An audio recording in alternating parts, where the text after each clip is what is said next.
તો અતિ ભારે વરસાદને તેના કારણે આબ ફાટ્યા જેવી સ્થિતિ વલસાડમાં જોવા મળી છે। 2 કલાક અને 6 ઇંચ કરતાં વધારે વરસાદથી જળબંબાકાર। 26 કલાકમાં 10 ઇંચ કરતાં વધારે વરસાદ અને સ્થિતિ કફોડી બની છે। આ વરસાદને પગલે શહેરના અનેક ઠેકાણે કેડસમાં પાણી ભરાયેલા છે। Tithal road, MG road, Halar સહિતના અનેક વિસ્તારોમાં વરસાદ છે। સિવિલ હોસ્પિટલ બાંગડાવાડા વિસ્તારમાં પણ પાણી ભરાયેલા જોવા મળ્યા। અનેક જગ્યાએ પાણી ભરાવાથી જનજીવન પણ પ્રભાવિત થયેલું જોવા મળ્યું છે। રસ્તા પર પાણી ભરાવાના કારણે વાહન ચાલકો અટવાયા છે। પાલિકાની પ્રી મોન્સૂન કામગીરી સામે પણ એટલા જ સવાલ ઊભા થઈ રહ્યા છે। વલસાડમાં માત્ર 2 કલાકની અંદર 6 ઇંચ કરતાં વધુ વરસાદ ખાબક્યો। આબ ફાટ્યાની સ્થિતિ સર્જાઈ અને જ્યાં જુઓ ત્યાં જળબંબાકારના દ્રશ્યો આવા જ વલસાડથી સામે આવ્યા છે। આખું જાણે વલસાડ શહેર પાણીમાં ગરકાવ થઈ ગયું હોય તેવી સ્થિતિ સર્જાઈ છે।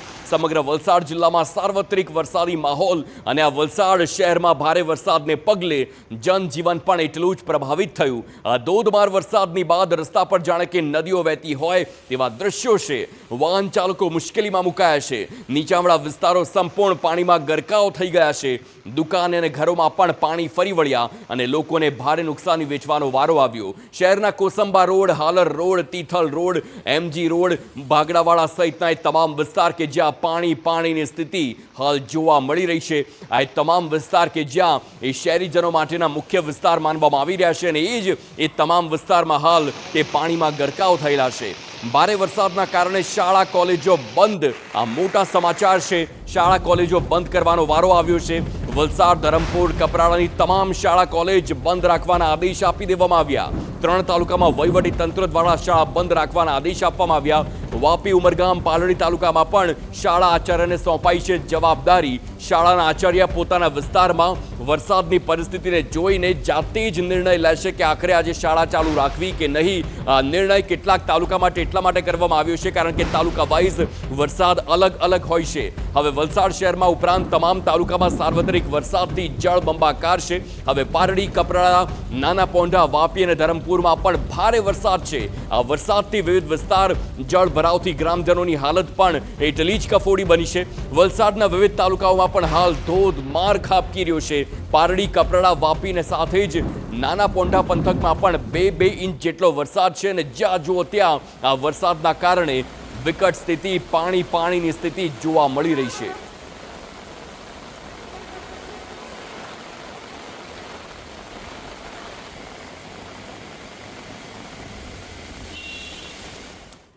તો આપે જોયું વલસાડમાં વિવિધ વિસ્તારોમાં કેવા દ્રશ્યો છે। હવે બિગ વોલમાં એ દ્રશ્યો ફરી એકવાર જોઈએ અને સ્થિતિ સમજીએ કે હાલ વલસાડમાં જે પ્રકારની સ્થિતિ છે। આપ જુઓ, વલસાડમાં 2 કલાકમાં 6 ઇંચ કરતાં વધારે વરસાદ છે અને 26 કલાકમાં 10 ઇંચ કરતાં વધારે વરસાદ અને તેના કારણે આ તમામ બાઇક સવાર કે જે વહેલી સવારથી જ પોતાના કામ ધંધે જતા હોય અને કેવી સ્થિતિ સર્જાય છે તે જુઓ। વાહન ચલાવી શકતા નથી, તે પોતાનું વાહન ત્યાં જ પડી જાય છે અને ત્યારબાદ તે ખુદ બાજુમાં જતા રહેતા હોય તેવા દ્રશ્યો છે કારણ કે પોતાનો જીવ બચાવવો એટલો જ હવે અત્યારે અઘરો પડી રહ્યો છે। હવે બીજા દ્રશ્યો જુઓ કે જ્યાં આ શહેરી વિસ્તારની વચ્ચે જ્યાં બજાર છે અને બજારની અલગ અલગ ગલીઓમાંથી નદીઓ વહેતી હોય તેવા દ્રશ્યો છે। આ દ્રશ્યો ચિંતાજનક એટલા માટે છે કારણ કે હજુ પણ વરસાદની શરૂઆત। આ બજાર વિસ્તાર જુઓ, આ તમામ દુકાનો છે, સવારનો સમય છે, પરંતુ સવાલ એ થઈ રહ્યો છે કે જો આટલો વરસાદ છે, આટલા પાણી ભરાયેલા છે તો પોતાની દુકાનો કેવી રીતે ખોલવી? જાનમાલને મોટું નુકસાન હોય તેવા દ્રશ્યો ફરી એકવાર જુઓ। એકલ દોકલ 1-2 વ્યક્તિ, વાહનો પણ પડી ગયા છે। આખરે કેવી રીતે આ સ્થિતિને પૂર્વવત કરવી તે પણ એક મોટો સવાલ એ લોકોને થઈ રહ્યો છે કારણ કે આ વરસાદ અટકવાનું નામ નથી લઈ રહ્યો। એ દુકાનો, એ આખું બજાર, આખા બજાર બનશે, વાહનો ખોટકાયા છે।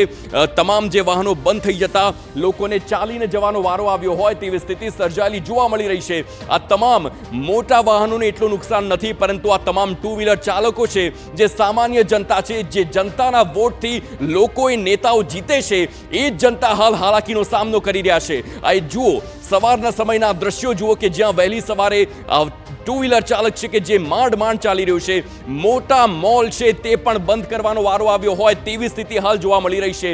અને આ બધાની વચ્ચે સવાલ એ કે આ દ્રશ્યો સર્જાયા, આખરે પાણી ક્યારે ઓસરશે તે પણ એક મોટો સવાલ છે. પ્રી મોન્સૂન કામગીરી વખતે તમામ મોટા દાવા થયા, પરંતુ જે વરસાદ પડતાની સાથે જ ગણતરીના કલાકોમાં પાણી ઓસરવું જોઈએ તે શા માટે નથી ઓસરતું એ પણ એક મોટો સવાલ છે. કલેક્ટર જણાવી રહ્યા છે કે હાલ જે સ્થિતિ છે કાબૂમાં છે, પરંતુ હાલાકી એ સામાન્ય માણસ ભોગવી રહ્યો છે અને તે જ આ દ્રશ્યોની વરવી વાસ્તવિકતા છે.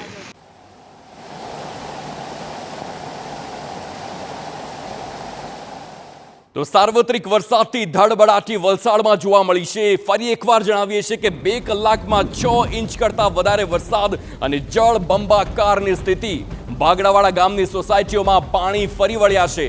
ગ્રીન પાર્ક, વિનાયકનગર સોસાયટી સહિતના વિસ્તાર કે જ્યાં પાણી ભરાયેલા છે, સોસાયટીમાં ઘૂંટણસમા પાણી ભરાતા લોકો, પ્રજા, એ તમામ ટેક્સપેયર્સ, એ તમામ મતદાતાઓ મુશ્કેલીમાં મુકાયા છે. ઘરોની અંદર પાણી ભરાઈ જતા લોકોને ફરી એકવાર ભારે હાલાકી પડી રહી છે. આ વરસાદ બાદ વલસાડના ભાગડાવાળા વિસ્તાર કે જ્યાં સ્થિતિ અતિ ગંભીર અને કફોડી છે, મોટાભાગની સોસાયટીઓમાં પૂરના પાણી ફરી વળ્યા હોય તેવા દ્રશ્યો આપ ઘરની અંદરના દ્રશ્યો પણ જોઈ શકો છો.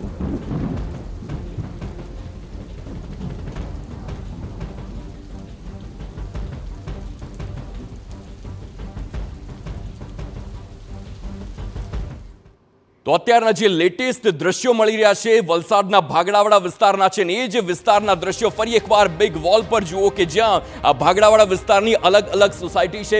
વિનાયકનગર સોસાયટી જ્યાં સાથે જ અલગ અલગ સોસાયટીમાં કે જ્યાં આખી સોસાયટી કે જ્યાં કેડસમાં પાણી ભરાયેલા છે. આ બાંકડા જુઓ, બાંકડામાં જે વ્યક્તિ બેસતો હોય છે ત્યાં સુધીના પાણી છે. અલગ અલગ વિસ્તારમાં ઘરની અંદરના દ્રશ્યો પણ આપને બતાવીશું કે ત્યાં કેવી પરિસ્થિતિ છે. ઘૂંટણસમા પાણીમાં લોકો હાલાકી ભોગવીને પણ તે ચાલી રહ્યા છે. સવારનો સમય હોય, કોઈને દૂધ લેવા જવું હોય, કોઈને પોતાનું રૂટીન હોય તેમાં જતા હોય, પરંતુ જવું કેવી રીતે, પોતાનું જીવન કેવી રીતે પૂર્વવત લાવવું તે એક મોટો સવાલ થઈ રહ્યો છે. આ બહાર સોસાયટી બહારના દ્રશ્યો છે. હવે ઘરોની અંદરના દ્રશ્યો જુઓ. આ સોસાયટીની અંદર કે જ્યાં એક સામાન્ય ઘર કેવું હોય છે, આ મેઇન રૂમ છે, મેઇન રૂમની અંદરના દ્રશ્યો જુઓ. આખા સોફા હોય તે પાણીમાં ગરકાવ થયેલા છે અને તેવા દ્રશ્યો ફરી એકવાર આપની સ્ક્રીન પર બિગ વોલ પર જુઓ. લોકો આ જ પાણીમાંથી નીકળી રહ્યા છે. સવાલ થઈ રહ્યો છે કે આખરે આ પાણી કેમ ભરાઈ રહ્યા છે, આખરે શા માટે 10 ઇંચ વરસાદ પડે અને આખું જે સોસાયટીઓ હોય તે તરબોળ થઈ રહી હોય. આ નાના બાળકો જુઓ કે જે